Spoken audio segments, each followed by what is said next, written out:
Greetings, everyone. Pete Pardo here from Sea Tranquility. Welcome to day 11 of Perfect Album Sides. And as you can see, we've got in the co-captain's chair today for this particular episode, Mr. Jamie Laszlo from many shows here across the channel. You've also seen him on the Contrarians. You can see him each and every month on the Curse of the Collector here on SOT. Good morning, my friend. We were both talking about how early in the morning, and we're not almost not ready to talk yet, but I guess we don't have a choice here now, right? No, I don't have a choice because you said 8 o'clock, and here I am taping at 8 o'clock. 8 o'clock PT. It's not Pacific right. Time. That's pop-off time. This is normally when you're recording with Martin. But I'm up. I had my coffee. I'm semi-ready to go. Cool. Sounds good. Sounds good. So as hopefully everybody knows who's watching this, this is the show we're doing each and every day throughout the month of May. This is basically, us picking an album side of a classic album that, probably originally was released on either vinyl or cassette, right? We're trying to stay away from those albums that may have only ever been released on CD and there's not really a side, right? But there are weird instances from time to time where that might also qualify here. We're also giving a little distinction that it can't be a side of music that has only one song. It's got to be at least 2 or more tracks to that particular side. And we feel that each track on these sides we're picking are absolutely perfect, 5 out of 5 star classics. So with all that being said, Jamie's going to kick us off with his perfect album side for this episode. All right. Well, I thought long and hard about this. And like you, I did not want to pick low-hanging fruit. I didn't want to come on here and go, Dark Side of the Moon, side 1. Nah, too easy. I did not want to pick one of my favorite bands ever. I didn't want to come on here and look like a one-trick pony. Pat Benatar, Get Nervous, side 1. No, I don't want to do that either. And I didn't want to pick an album that has 2 sides that are pretty much perfect, because then we're talking about perfect albums. And that's a whole different subject matter, right? So I dug a little deep and I dove into 1992. So I'm going a little far. Hold on, got a bad cat. It's so bad. So bad. I lost Sydney. That cat is like if I took Sydney, my beloved Sydney, buried him in the pet cemetery. That's what would come back. That thing. Anyways, where was I? So I went into 1992 and I was buying cassettes. There wasn't much vinyl, but there was cassettes, and cassettes have 2 sides. And I think I bought cassettes up until 1993. I bought Fear of the Dark by Iron Maiden on cassette. And I think like Kiss Revenge I bought on cassette. And I also had this one on cassette. I have it on CD now, though. Had it on CD for a long time. I'm going The Black Crowes, Southern Harmony and Musical Companion. Good choice. Yeah. Side 1. Our friend Jim Baki's kind of started a whole Black Crowes revolution with his, by him just like kind of rediscovering them. And a lot of people have been diving into their Black Crowes catalog. And I always thought side 1, and this is another reason I like picking this one, because I wanted to pick an album where side 1 is a lot better than side 2, where there is a big difference in my mind. Not that side 2 sucks, but you got Sting Me. And right away, these guys matured pretty fast from that first album. Even the album title, you got Shake Your Moneymaker to kind of almost overly pretentious, the Southern Harmony and Musical Companion. Like, you kind of know this is going to be different going right into the album when it first came out. And you got Sting Me. It's a good raucous opener, but then you got these backup singers adding almost like a third dimension to the music. Remedy, which might be my favorite Black Crowes song ever. I mean, Remedy. It's just so memorable. And the first 3 songs on this were hits. Thorn in My Pride, one of those songs that got played a lot on the radio, and I never got tired of it. I did get tired of Hard to Handle, a lot of those songs off the first album. I never got tired of any of these songs. And then Bad Luck, Blue Eyes, Goodbye. Again, those backup singers adding that big bombastic sound to it all. Sometimes Salvation, which is slow, but it's kind of heavy. You know, that rhythm section, the start stop of the rhythms, it's almost like doomy in a way. And then you got Chris Robinson's soulful vocals over it. Someone out there might nitpick and say, well, it starts off with 2 fast songs and then 3 slower songs in a row. That is nitpicking. It's a great side. Side 2 has its good songs too. I mean, Hotel Illness is great, but it ends with Time Will Tell, which is like a remake of a Bob Dylan ditty, and kind of like okay, the album's over, walking into the sunset kind of song. Yeah. It would work better if it was short, like a minute or two, kind of like Happy Trails ending Diver Down, where it only lasts for a minute. This goes on for 4 minutes, and you're not going to have a perfect side with that ending the album. But yeah, Black Crowes, Southern Harmony and Musical Companion. It's one of those album titles where you got to second guess yourself. Did I say it right? What it's called. Yeah. I mean, we have this radio station, QFM here. And about 10 years ago, I used to call the DJ, and we'd have conversations to the point where he said, hold on, Jamie, put down the phone and go, that was so-and-so, you're on QFM. Now, what were we talking about? Like, why am I ended up, he passed away, which was awful. And I ended up at his funeral.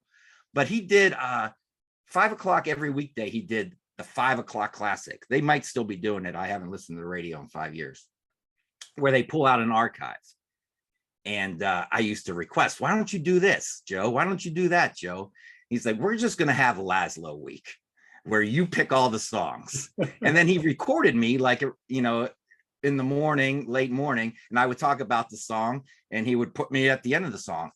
And I picked Sting Me as one of my songs. And I missaid the album title on the radio. I said Companionship instead of, I was listening to it right before we did it. Oh, it just makes me cringe when I did that. Oh, so yeah, but that's my album. It happens. No, it definitely is a long title, and you could definitely get it wrong if you didn't think about it a little bit, you know? Right. Yeah, I do want, before I go on to mine, I do want to comment on that album side. I think it is spectacular. It's a great choice. And I don't want to get too into the weeds, because I know we're going to do a ranking the albums of the Black Crowes eventually with a few of us here on the channel. Thanks, Jim.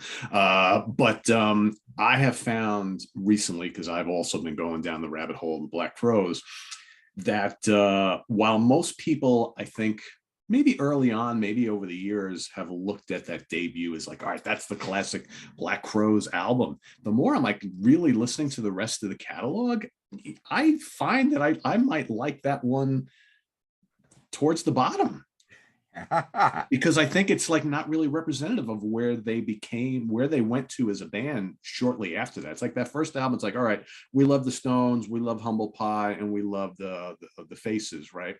But like after that album, they really became this kind of rootsy Southern rock and blues, and, you know, all these other things that they were doing. They did little bits of gospel. I mean, you talk about the female singers and stuff. And I find like a lot of the albums, starting with that album there onward, have like so much to offer, where I feel the debut, while fun and yes, certainly classic and very memorable, it's by kind the of numbers. It's like a one-trick pony, right? Yeah. They did mature very quick, to the point where I think they got overly pretentious on some albums. Lions. I've never been a big fan of Lions. It's creative. I see what they're doing, but it's a very ugly sounding album to me. It's very hard for me to listen to. So sometimes I think they went a little too far. I liked it when they reeled it back in with By Your Side. Actually, By Your Side was first. Yeah. Never mind. Lions came after that, I believe.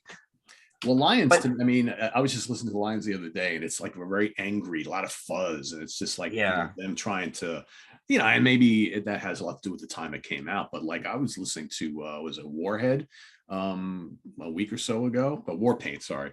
Warhead. That's a good one. Yeah, Warpaint is really, really good. Really anyway, good. We're getting way ahead of ourselves. The ranking, so everybody watching. Yeah, I know. Okay, number 9. Coming in as Lions. No, go ahead. Jim will phone you in a minute, so hang on there. All right, so my choice for today, I knew at some point I had to pick a Steely Dan album for this series. And the question was, well, which one's it gonna be? Which one's it gonna be, George? Which one's it gonna be? So um, at first I was thinking, well, there are a couple Steely Dan albums I talk about quite a bit on the channel. And so one of them I was like, well, maybe I won't go there. And then I thought about my number two choice and I was like, I could definitely pick that.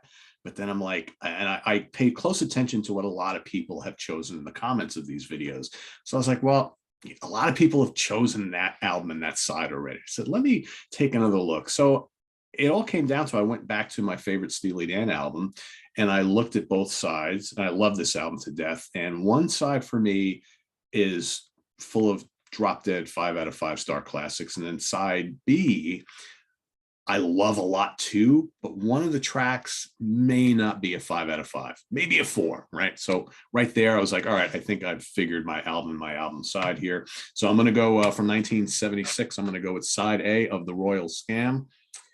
And, when it comes down to it, Kid Charlemagne, absolutely legendary track, so catchy, this kind of like pop jazz funk thing going on, which is some great vocals, great instrumentation. I mean, there's like so many great players on this album. It's just ridiculous. Everybody knows who they are. You got the fun, really jazzy, The Caves of Altamira, which, I mean, Steely Dan were like the kings of these quirky little hooks that you wouldn't think would work, but they do. And it's such a weird title. It's such a weird song, but it really works. And it's just so memorable. Then you got Don't Take Me Alive, which might be one of their most rocking songs ever, with some absolutely face melting guitar work on this particular track. It's always been one of my favorite Steely Dan songs. I almost said Steely Dawn. Jeez, it's early. Then we've got, for my money, perhaps the underrated song on this side, which the more I thought about it, I'm like, I really do love this song a lot. Sign In Stranger. It's kind of quirky. It's charming. It's got that great beat, just such a classic song. And then perhaps the most fun song in their entire catalog, The Fez. Don't never gonna do it without your fez on. I mean, it's such an irresistible song. And I can't tell you how many times I've like played that song around people and they're like looking like, I love this song. What the fuck is it all about? I'm like, well, yeah, we won't go there. Anyway, but the reason why I didn't choose side B, I love Green Earrings, classic, Haitian Divorce, classic. Everything You Did is a good song. I wouldn't call that an absolute classic. It's really good. And then the Royal Scam title track might even be my favorite song on the whole album, but or close to it. But yeah, side A, Kid Charlemagne, The Caves of Altamira, Don't Take Me Alive, Sign In Stranger, and The Fez. Could listen to it over and over and over again. That is my perfect album side for today. Side A or side 1 from The Royal Scam by the Dan. And you were talking, I assume, about Asia as the one people were picking a lot. Yes. Yeah. Yeah. But I'm going to Google what the Fez is all about when we're done here, because I'm curious now. Well, listen to the never going to do it without your fez on. All right. So just think about that line. And then once you find out what it's all about, you'll be like, oh, now I get it. So I think I already know, but we'll see.